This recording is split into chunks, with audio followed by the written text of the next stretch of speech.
അങ്ങനെ കഴിഞ്ഞ എപ്പിസോഡിന്റെ അവസാനം നമ്മൾ കണ്ടത് ഹിയോ ആത്മഹത്യ ചെയ്യുന്നതും ഹിയോയുടെ മുത്തശ്ശിയുടെ മരണത്തിൽ അജിന് പങ്കില്ല എന്ന കാര്യങ്ങളൊക്കെ ആണല്ലോ. ഹിയോ മരിക്കുന്നതിന് മുന്നേ ഹിയോയുമായി അജിൻ ബ്രേക്കപ്പ് പ്രഖ്യാപിച്ചിരുന്നത് കൊണ്ട് തന്നെ ഹിയോ ഇപ്പോ ആത്മഹത്യ ചെയ്തപ്പോ അജിനെയാണ് എല്ലാവരും കുറ്റപ്പെടുത്തുന്നത്. അവൾ ബ്രേക്കപ്പ് ചെയ്തു പോയതുകൊണ്ടാണ് ഹിയോ മരിച്ചതെന്ന രീതിയിൽ സിഇഒ ആയ മിറി പോലും അജിനെതിരെ തിരിഞ്ഞിരിക്കുന്നു. അവരുടെ ഏജൻസിയുമായി അജിനുണ്ടായിരുന്ന കോൺട്രാക്ട് അങ്ങനെ ടെർമിനേറ്റ് ചെയ്യുകയും ഹിയോയുടെ മരണത്തിൽ അജിനെ വെറുതെ വിടില്ല, അവളുടെ കരിയർ നശിപ്പിച്ചെടുക്കുമെന്ന് പറഞ്ഞ് ഷൗട്ട് ചെയ്യുകയും ചെയ്യുന്നുണ്ട്. പക്ഷെ അജിൻ വിട്ടുകൊടുക്കാതെ മിറിക്ക് നേരെ ഷൗട്ട് ചെയ്യുന്നു. ഹിയോയെ വേണ്ട രീതിയിൽ നന്നായി യൂസ് ചെയ്തിട്ടില്ല മിറിയെന്നും അവരുടെ കമ്പനിയുടെ സ്വാർത്ഥ താല്പര്യങ്ങൾക്ക് വേണ്ടി മാത്രമാണ് അവർ ഹിയോയെ കൂടെ കൊണ്ട് നടന്നിരുന്നത് എന്നെല്ലാമാണ് അജിൻ അവിടെ ആരോപിക്കുന്നത്. എന്തായാലും ഇവരാകട്ടെ അജിനെ അപ്പാടെ തള്ളിക്കളഞ്ഞതുകൊണ്ട് തന്നെ അവരുടെ കമ്പനിയിൽ ഇൻവെസ്റ്റ് ചെയ്ത തന്റെ ഫുൾ എമൗണ്ടും പിൻവലിക്കുന്ന ജുൻസിയോ ആണ് നമ്മൾ കാണുന്നത്. അജിനെ സപ്പോർട്ട് ചെയ്യുന്ന ഏജൻസിയാണെന്ന്, അജിൻ വർക്ക് ചെയ്യുന്ന ഏജൻസിയാണെന്ന രീതിക്ക് അതിനകത്തൊരു ഹോൾഡിന് വേണ്ടിയാണ് ജുൻസിയോ ആ ഒരു കമ്പനിയിൽ ഇൻവെസ്റ്റ് ചെയ്തിരുന്നത്. പക്ഷെ സപ്പോർട്ട് ചെയ്യുന്നില്ല എന്ന് കാണുമ്പോൾ അവൻ ആ ഇൻവെസ്റ്റ്മെന്റും പിൻവലിക്കുന്നു. അങ്ങനെ പിന്നീട് നമ്മൾ ജുൻസിയോയെ കാണാനായി അജിൻ എത്തുമ്പോൾ അജിനെ വിളിക്കുന്ന ജുൻസിയോയുടെ അമ്മയാണ് കാണുന്നത്.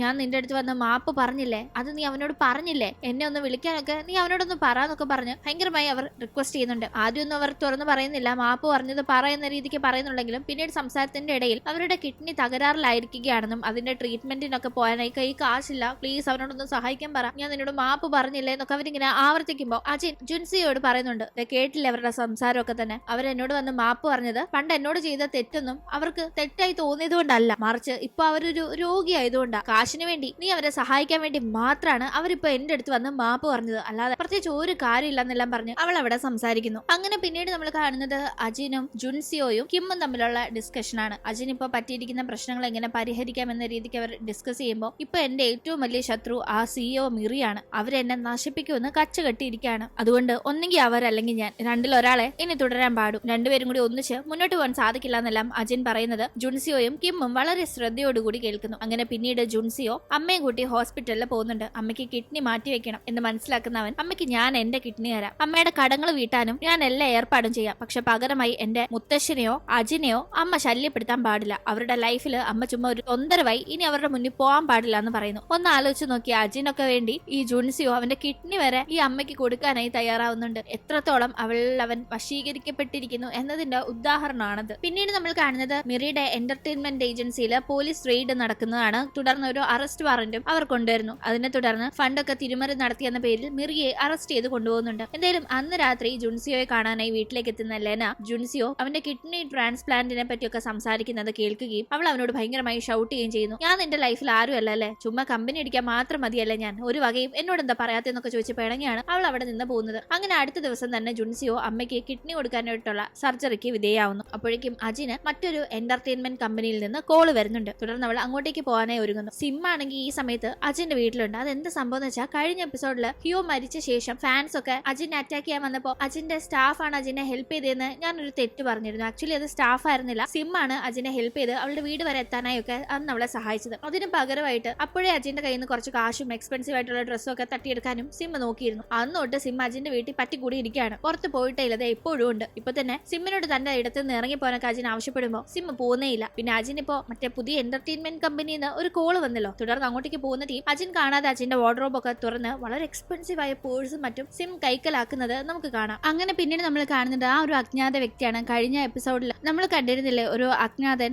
അജിനെ ഒക്കെ ഫോളോ ചെയ്യുന്നതും ഒപ്പം തന്നെ അജിന്റെ കൂടെയുള്ള ജുൻസിയോയെ പറ്റിയും കിമ്മിനെ പറ്റി അന്വേഷിക്കാനായി തന്റെ ആളുകളോട് പറയുന്നതൊക്കെ. അയാൾ എപ്പോഴും കിമ്മിനെയും ജുൻസിയെയും അജിനെയും ഒക്കെ ഫോളോ ചെയ്ത് തന്നെ നടക്കാണ്. അപ്പോഴേക്കും അജിനാകട്ടെ കിമ്മിനെ കോൾ ചെയ്ത് എന്നെ ഒന്ന് പുതിയ ഏജൻസിയുടെ അവിടെ ഒരു മീറ്റിംഗ് ഉണ്ട്, അവിടെ ഒന്ന് കൊണ്ടാക്കാനായി പറയുന്നു. അങ്ങനെ അവിടെ എത്തുന്ന അജിൻ ഒരു കാര്യം അറിയുന്നുണ്ട്, അവിടുത്തെ വലിയൊരു ബിസിനസ്സുകാരനായ മൂൺ ഈ ഒരു ഏജൻസിയുടെയും കൂടി ഷെയർ ഹോൾഡർ ആണ്. അയാൾക്ക് ഇതിന് പുറമെ വേറെ വലിയ വലിയ ഒരുപാട് ബിസിനസ്സും കാര്യങ്ങളും ഉണ്ട്. അയാളാണ് ആക്ച്വലി ഈ ഒരു ഏജൻസിക്കാരോട് ഇപ്പൊ ഇത്ര വലിയ പ്രശ്നത്തിലൂടെ അജിൻ കടന്നു പോകുന്നുണ്ടെങ്കിലും ഈ ഒരു സമയത്ത് തന്നെ അജിനെ ഇവർ റിക്രൂട്ട് ചെയ്യണമെന്ന് ആവശ്യപ്പെട്ടത്. ഈ ഒരു ആള് തന്നെയാണ് അജിനെ ഫോളോ ചെയ്യുന്ന ആ ഒരു അജ്ഞാത വ്യക്തി. അയാളുടെ പേര് മൂൺ എന്നതാണെന്ന് നമുക്ക് ഇവിടെ കൊണ്ട് മനസ്സിലാക്കാം. ഒപ്പം തന്നെ അയാളാകട്ടെ അജിനെതിരെ നെറ്റിലും മറ്റും സർക്കുലേറ്റ് ചെയ്യുന്ന എല്ലാ മോശപ്പെട്ട ആർട്ടിക്കിൾസും വീഡിയോസും ഒക്കെ തന്നെ ഡിലീറ്റ് ചെയ്യാനായിട്ടുള്ള നടപടികളും സ്വീകരിച്ചിരിക്കുന്നു. അങ്ങനെ ആരാണ് ഇയാൾ എന്തിനാണ് തന്നെ സഹായിക്കുന്നതെന്ന് അറിയാനായി അജിൻ അയാളെ കാണാനായി പോകുന്നുണ്ട്. അങ്ങനെ മൂണിനെ കാണുന്ന അജിൻ എന്തിനെന്നെ ഹെൽപ്പ് ചെയ്യുന്നതെന്ന് അയാൾ ഈ ഒരു സിറ്റുവേഷനിൽ തന്നെ ഇങ്ങോട്ട് വന്ന് റിക്രൂട്ട് ചെയ്യുന്നെങ്കിൽ അത് ഒരു വലിയ സഹായം തന്നെയാണ്. അല്ലാതെ അവർക്ക് ആവശ്യമുണ്ടായിട്ടല്ല, തന്നെ കൊണ്ട് എന്തെങ്കിലും നേട്ടത്തിനൊന്നും അല്ലാന്ന് മനസ്സിലാക്കിക്കൊണ്ട് അവൾ അങ്ങനെ ചോദിക്കുന്നുണ്ട്. ആ ടീം അയാൾ അവളെ പറ്റി എല്ലാം അയാൾക്ക് അറിയാമെന്നും അവളുടെ ലൈഫൊക്കെ മനസ്സിലാക്കിയപ്പോൾ അവൾ ഒത്തിരി സ്ട്രഗിൾ ചെയ്തതാണ്, അവൾ ഇനിയും സ്ട്രഗിൾ ചെയ്യാനായി വിട്ടുകൊടുക്കരുത്, ഹെൽപ്പ് ചെയ്യണമെന്ന് തോന്നിയതുകൊണ്ടാണ് താൻ അങ്ങനെ ചെയ്യുന്നതെന്നും പറയുന്നു. അങ്ങനെ ഈ ഒരു കോൺവെർസേഷൻ ഇടയിലാണ് ആക്ച്വലി ഇയാളാണ് മിറിയെ പോലും മുന്നേ കേസിൽ കുടുക്കിയത്, അതിന് പിന്നിലൊക്കെ ഇയാളാണെന്ന് അജിന് മനസ്സിലാവുന്നത്. മിറി ചെയ്ത കുറെ തെറ്റുകളും കാര്യങ്ങളുണ്ട്, അതൊക്കെ പോലീസിന് മുന്നിൽ എത്തിക്കുകയും ഒപ്പം പോലീസിന്റെ ഒക്കെ കയ്യിലുണ്ടായിരുന്ന ആർട്ടിസ്റ്റുകളെ പറ്റിയുള്ള ഡീറ്റെയിൽസും കാര്യമൊക്കെ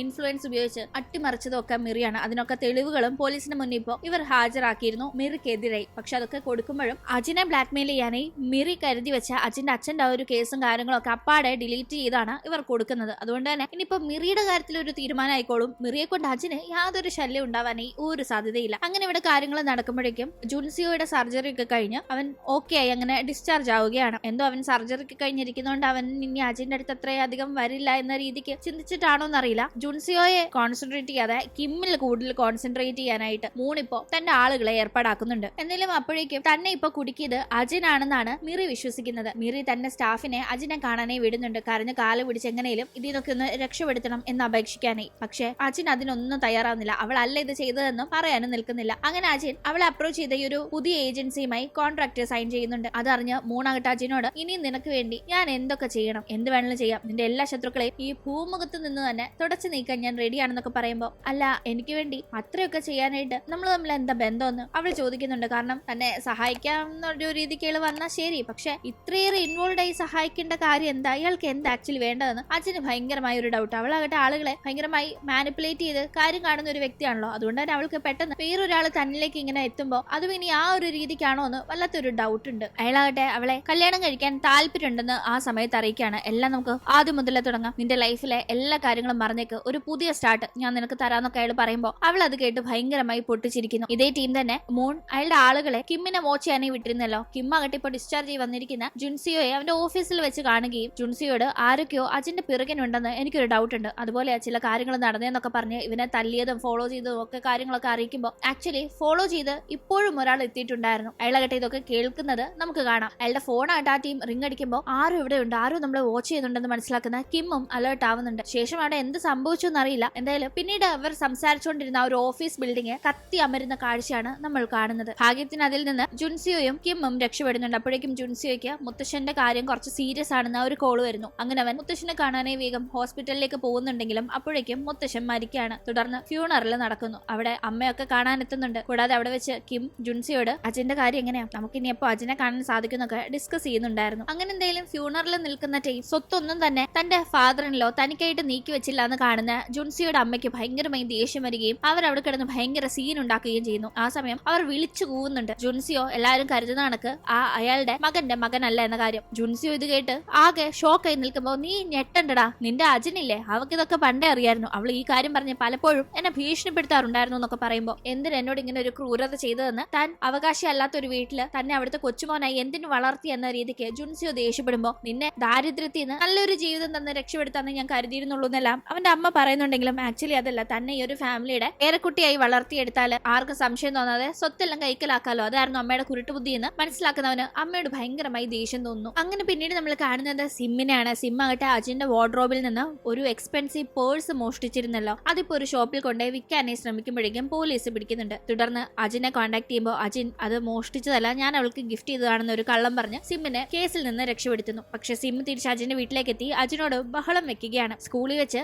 അജിൻ തന്നോട് ചെയ്തു എന്ന് പറഞ്ഞ് കുറെ കാര്യങ്ങളൊക്കെ അവിടെ വിളിച്ചു പോകുന്ന സിം ഇത്രയും വർഷം കഴിഞ്ഞെങ്കിലും അതിന്റെ ഒന്നും ദേഷ്യം എന്റെ ഉള്ളിൽ നിന്ന് മാറിയിട്ടില്ല, അത്രത്തോളം നീ ഞാൻ ഉപദ്രവിച്ചിട്ടുണ്ട്, എനിക്കതിന് മാപ്പ് വേണമെന്ന് പറഞ്ഞ് ബഹളം വെക്കുമ്പോൾ അജിൻ മാപ്പ് പറയാൻ തയ്യാറല്ല. സ്കൂൾ കാലഘട്ടത്തിൽ നിനക്ക് എന്തൊക്കെ സംഭവിച്ചിട്ടുണ്ടോ അതൊക്കെ നിന്റെ കുഴപ്പമാണ്, എന്റെ കുഴപ്പമല്ലെന്നാണ് അജിൻ അപ്പോഴും സിമ്മിനോട് പറയുന്നത്. എന്തായാലും പിന്നീട് അജിനെ കോൾ ചെയ്യാനായി പലതവണ ജുൻസിയോ ശ്രമിച്ചെങ്കിലും അജിൻ കോൾ അറ്റൻഡ് ചെയ്യാത്തതിനെ തുടർന്ന് ജുൻസിയോ അജിനെ കാണാനായി വരുന്നുണ്ട്. എന്നിട്ട് മുന്നേ അവന്റെ അമ്മ അറിഞ്ഞ കാര്യങ്ങളെ പറ്റി ചോദിക്കുന്നു. നീ എന്താ എന്റെ അച്ഛൻ ആരാണെന്ന സത്യം വർഷങ്ങൾക്ക് മുന്നേ അറിഞ്ഞിട്ടും എന്നോടത് പറയാതെ മറച്ചു വെച്ചതെന്ന ചോദ്യത്തിന് നിന്റെ നന്മയ്ക്ക് വേണ്ടി തന്നെയാ ഞാനത് പറയാതിരുന്നത്. ഞാനത് പറഞ്ഞിരുന്നെങ്കിൽ നിനക്ക് നിന്റെ മുത്തശ്ശനെ ഇപ്പൊ കാണുന്ന കണക്ക് കാണാനോ സ്നേഹിക്കാനോ സാധിക്കില്ലായിരുന്നു. അദ്ദേഹത്തെ പോലെ ഒരു കാശുകാരന്റെ സപ്പോർട്ട് ഇല്ലെങ്കിൽ നിനക്ക് ഇപ്പോഴത്തെ അവസ്ഥയിലേക്ക് എത്താനും സാധിക്കില്ലായിരുന്നു. അതുകൊണ്ടൊക്കെയാ പറയാതിരുന്നതെന്ന് പറയുമ്പോൾ ഒരിക്കലും അല്ല, നീ ആ ഒരു സത്യം അറിഞ്ഞതിന്റെ പേരിലാണ് എന്റെ അമ്മ അന്ന് നിന്നെ വെള്ളത്തിൽ മുക്കി കൊല്ലാൻ ശ്രമിച്ചതെന്ന് എനിക്ക് ഇപ്പൊ ആലോചിക്കുമ്പോൾ മനസ്സിലാവുന്നുണ്ട്. അത് നീ അന്നേ എന്നോട് പറഞ്ഞിരുന്നെങ്കിൽ എന്റെ ഉള്ളിൽ നിന്നോട് ഭയങ്കരമായ ഒരു സിമ്പതി, എന്റെ അമ്മ നിന്നെ ഉപദ്രവിച്ചു എന്ന ഒരു കുറ്റബോധമൊക്കെ തോന്നി ഞാൻ നിന്നെ ചിലപ്പോൾ സഹായിക്കില്ലായിരുന്നു. ആ ഒരു കാര്യം അറിഞ്ഞുകൊണ്ടല്ലേ സത്യത്തിൽ നീ എല്ലാ കാര്യങ്ങളും മറച്ചു വെച്ച് എന്നോട് പെരുമാറിയതെന്നെല്ലാം ജുൻസിയോ അജിനോട് ഷൗട്ട് ചെയ്യുന്നുണ്ട്. ആക്ച്വലി അതൊരു സത്യമാണ്. അതുകൊണ്ട് തന്നെ അജിൻ ഒന്നും മിണ്ടുന്നില്ല. എന്നാലും പിന്നീട് നമ്മൾ അജിനെ കാണുമ്പോഴേക്കും അജിൻ മൂണിനെ കല്യാണം കഴിക്കാനായി തീരുമാനിച്ചിരിക്കുന്നു. അങ്ങനെ ആള് നൽകിയ താമസ സ്ഥലത്തേക്ക് മാറുകയും തുടർന്ന് ഇറ്റലിയിൽ വെച്ച് അവരുടെ കല്യാണം നടക്കുകയും അത് വലിയ വാർത്തയായി ടിവിയിലൊക്കെ വരികയും ചെയ്യുന്നുണ്ട്. അപ്പോഴാണ് ഈ കാര്യങ്ങളെ പറ്റി കിമ്മു ഒക്കെ അറിയുന്നത്. കിമ്മൊക്കെ ആകെ അപ്സെറ്റ് ആവുന്നുണ്ട്. കാരണം അജിന് വേണ്ടി എന്തൊക്കെ ചെയ്തു കൊടുത്തതാണ്. പക്ഷെ ഇപ്പൊ ഇങ്ങനൊക്കെ ആയല്ലോ, അവളൊരു മൈൻഡും ഇല്ല, അവൾ വേറൊരാളെ കല്യാണം കഴിച്ചു കംപ്ലീറ്റ് ആയി ഇവരുടെ അടുത്തുനിന്ന് മാറിപ്പോയല്ലോ എന്നോർത്ത് ജുൻസിയോയെ എലേന കോൾ ചെയ്ത് ഞാൻ കുറച്ച് നാള് നാട്ടിൽ കാണില്ല, ഞാൻ മാറി നിൽക്കാൻ പോവാ, നീ നിന്റെ ലൈഫ് നോക്കി മാറി നിൽക്കാൻ നോക്ക്, ഇത്രയൊക്കെ ആയിട്ടും ഇനി അജിന്റെ പുറകെ പോയി ജീവിതം തൊലക്കരുതെന്നെല്ലാം ലെന അവളുടെ ജീവിതത്തിൽ നിന്ന് മനസ്സിലാക്കിയ കാര്യങ്ങൾ ജുൻസിയോയോട് പറഞ്ഞ ഒരു ഉപദേശം കണക്ക് കൊടുക്കുമ്പോൾ ഞാൻ ഇനി അജിന്റെ പുറകെ പോകുന്നില്ല, എല്ലാം ഉപേക്ഷിക്കുക, എന്റെ എഴുത്തും ഞാൻ ഉപേക്ഷിക്കാൻ പോവാണെന്നായിരുന്നു ജുൻസിയോയുടെ മറുപടി. അങ്ങനെ നമ്മൾ വീണ്ടും അജിനെ കാണുമ്പോൾ മൂണിന്റെ ആ ഒരു ഭാര്യ സ്ഥാനത്തുള്ള ജീവിതം, ആളുടെ വലിയ കൊട്ടാരം കണക്കുള്ള വീട്ടിലൊക്കെ അജിൻ ഇങ്ങനെ എൻജോയ് ചെയ്ത് താമസിച്ചുകൊണ്ടിരിക്കുകയാണ്. പക്ഷെ ഒരു ദിവസം വളരെ അപ്രതീക്ഷിതമായി അവിടെ പൂട്ടിയിട്ട ഒരു ഡോറും ആ ഒരു ഡോറ് മറ്റൊരു ഫ്ലോറിലേക്കാണുള്ളത്, അങ്ങോട്ട് പോകാൻ തനിക്ക് സാധിക്കുന്നില്ല എന്ന കാര്യങ്ങൾ അജിൻ മനസ്സിലാക്കി. അന്വേഷിക്കുമ്പോൾ അവിടെ വേറെ ആർക്കും അങ്ങനെ പോകാൻ കഴിയില്ല, മൂൺ മാത്രമേ അവിടെ പോകാറുള്ളൂ എന്നാണ് അജിൻ മനസ്സിലാക്കുന്നത്.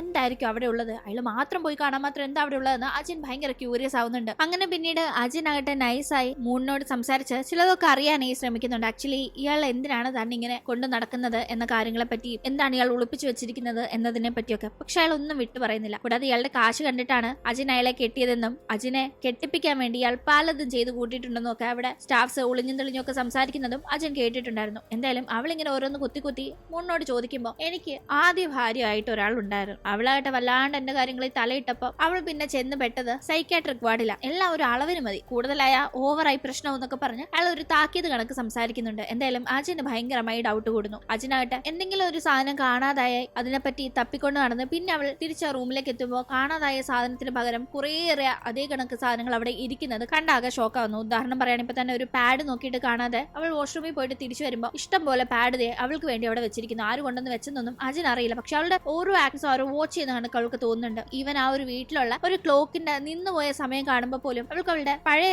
ലൈഫ് ഓർമ്മ വരുന്നു. അതായത് അച്ഛനെ അവൾക്ക് കൊന്ന ആ ഒരു ദിവസമില്ലേ, അതുകൊണ്ട് അച്ഛനെ അവൾക്ക് കൊന്ന അതേ സമയത്തെ ആ ഒരു സമയത്തെയാണ് ഈ ക്ലോക്കും സൂചിപ്പിക്കുന്നതെന്ന് അവൾക്ക് തോന്നുന്നുണ്ട്. വല്ലാതെ പെട്ടുപോയ കണക്ക് എന്തൊക്കെയോ അവൾക്ക് ഇവിടെ വന്ന ശേഷം ഇപ്പൊ ഫീൽ ആവുന്നു. ആ സമയത്താണ് കിം ഇപ്പോഴും തന്നെ വാച്ച് ചെയ്യാനായി തന്റെ പിറകെ തന്നെ ഉണ്ടെന്ന് മനസ്സിലാക്കുന്ന അജിൻ കിമ്മുമായി ഒരു മീറ്റിംഗ് രഹസ്യമായി അറേഞ്ച് ചെയ്യുന്നുണ്ട്. കിമ്മിനെ ഇപ്പോഴും അവൾക്ക് ഇൻഫ്ലുവൻസ് ചെയ്യാൻ സാധിക്കുമെന്ന് മനസ്സിലാക്കുന്ന അജിൻ നീ എനിക്ക് വേണ്ടി ആ മൂണിനെ പറ്റി ഒന്ന് അന്വേഷിക്കോ, അയാളുടെ ആദ്യ ഭാര്യയെ പറ്റി ഒന്ന് അന്വേഷിച്ചു തരുമോ എന്നൊക്കെ ചോദിക്കുമ്പോൾ ആക്ച്വലി ഈ ഒരു കോൺവെർസേഷനും മൂൺ കേൾക്കുന്നുണ്ട്. അജിൻ പ്രതീക്ഷ കണക്ക് തന്നെ അയാളുടെ ഫുൾ ടൈം നിരീക്ഷണത്തിലാണ് അജിൻ ഉള്ളത്. അതുകൊണ്ട് തന്നെ അവൾ പറയുന്നതും പ്ലാൻ ചെയ്യുന്നതും എല്ലാം അയാൾ കേൾക്കുന്നു. അങ്ങനെ അജിനാകട്ടെ അടുത്ത ദിവസം ഒരു കോഫി സ്റ്റാഫ് കൊണ്ട് കൊടുക്കുന്നു. അജിൻ അത് കുടിക്കാറില്ല, പക്ഷെ അത് കുടിക്കണം സാർ ആവശ്യപ്പെട്ടു എന്നും പറഞ്ഞ് കുടിക്കാനായി സ്റ്റാഫ് നിർബന്ധിച്ച് കൊടുക്കുമ്പോൾ അജിൻ ആരും കാണാതെ അത് സിംഗിൾ എടുത്ത് കളയുന്നുണ്ട്. ഇതേ ടീം ആ ഒരു വീട്ടിലെ ഒരു സ്റ്റാഫിനെ നമുക്ക് കാണാം. അത് മറ്റാരുമല്ല സിമ്മാണ്. സിം എങ്ങനെ ഇവിടെ സ്റ്റാഫായി എന്നറിയില്ല. എന്തായാലും സിം ഇപ്പോ കയ്യിലൊരു കത്തിയുമായി സ്റ്റാഫിന്റെ വേഷത്തില് അജിനെ അന്വേഷിച്ച് നടക്കുന്നു. അജിൻ അപ്പോഴേക്കും പാട്ടൊക്കെ കേട്ട് മറ്റെന്തോ ലോകത്തിങ്ങനെ കണ്ണടച്ചിരിക്കുകയാണ്. പക്ഷെ കത്തിയുമായി എത്തുന്ന സിമ്മിന്റെ ലക്ഷ്യം അജിന്റെ മുഖം വികൃതമാക്കണം, അവൾക്ക് ഇനി ഇൻഡസ്ട്രിയിൽ ഒരു കരിയർ ഉണ്ടാവരുത് എന്നതാണ്. അതിനായി കണ്ണടച്ചു കിടക്കുന്ന അജിനെ ആക്രമിക്കാനായി സിം ഒരുങ്ങുമ്പോഴേക്കും അജിൻ കറക്റ്റായി കണ്ണു തുറക്കുകയും സിമ്മിനെ തിരിച്ചാക്രമിക്കുകയും ചെയ്യുന്നു. അങ്ങനെ ഈ ഒരു ശബ്ദം കേട്ട് അങ്ങോട്ടേക്ക് എത്തുന്ന മൂൺ കാണുന്ന കാഴ്ച നിലവിളിച്ചുകൊണ്ടിരിക്കുന്ന സിമ്മിനെയും ഒരു ഭ്രാന്തിയ കണക്ക് പൊട്ടിച്ചിരിക്കുന്ന അജിനെയുമാണ്. ശേഷം എന്ത് സംഭവിക്കുമെന്ന് നമുക്ക് അടുത്ത എപ്പിസോഡിലൂടെ കാണാം. പക്ഷെ അടുത്ത എപ്പിസോഡ് ഡിസംബർ 4 എന്തോ റിലീസ് ആവുള്ളൂ. അപ്പോ അതിന്റെ ഇടയിൽ നമുക്ക് ഡ്രാമ കാണണ്ടേ. അപ്പോൾ പുതിയൊരു ഡ്രാമ നമ്മുടെ ചാനലിൽ തുടങ്ങുന്നതാണ്. അതിന്റെ ഇടയിൽ ഈ ഒരു എപ്പിസോഡിന്റെ ബാക്കി റിലീസ് ആകുമ്പോൾ അതും ഞാൻ അപ്ലോഡ് ചെയ്യാം. അപ്പോൾ കൂട്ടുകാർക്ക് ഇന്നത്തെ എപ്പിസോഡ് ഇഷ്ടമായാൽ മറക്കാതെ ലൈക്ക് ചെയ്തും ഷെയർ ചെയ്തും സബ്സ്ക്രൈബ് ചെയ്തും സപ്പോർട്ട് ചെയ്യണം. വീണ്ടും പുതിയൊരു കഥയുമായി കണ്ടുമുട്ടും വരെ ബൈ.